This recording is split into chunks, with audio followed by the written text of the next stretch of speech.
ხევის თემში და ამ თემში შემავალ სოფლებში ადგილობრივი თვითმმართველობა გამორჩეულად მუშაობს.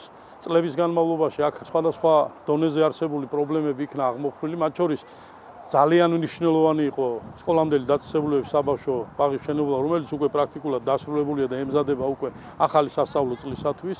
ასევე აქ მიმდინარეობს ამბულატორიის მშენებლობა, რომელიც კარგი ტემპით მიდის და მალე შეემატება ამ სოფელს ახალი სამედიცინო დაწესებულება, რომელიც მოსახლეობას მოემსახურება.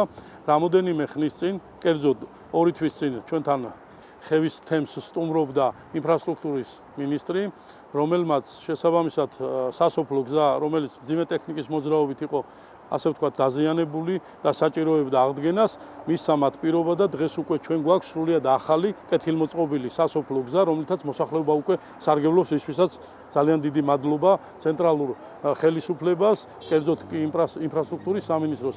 სოფლის გზები ასევე აქტუალური არის სხვა მიმართულებით და ჩვენ ამ სოფელში თითქმის ჯამურად 3 მილიონზე მეტი საგზაო ინფრასტრუქტურის მშენებლობები განვახორციელებთ. ველოდებოდით, არის ლამაზი ბაღი, მოწესრიგებული, ყავს ბაღის ასაკის ბავშვი.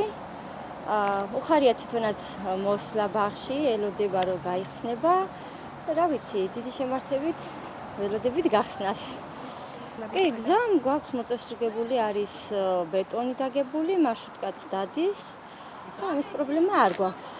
ადგილობრივი თვითმმართველობისთვის პრიორიტეტულია თემების განვითარება, ზრუნვა მოქალაქეთა ინტერესების შესაბამისად, რასაც ჩვენ ვაკეთებთ და კიდევ უფრო მეტად გაძლიერდება, რა თქმა უნდა, სახელმწიფოს პოლიტიკა, პრემიერ-მინისტრის მიერ ნაბრძანები პოლიტიკა იქნება გაძლიერებული, დეცენტრალიზაცია და რაც მთავარია, თვითმმართველობების მიერ მათი პასუხისმგებლობით მათთვის მნიშვნელოვანი და საჭირო საკითხების გადაწყვეტა.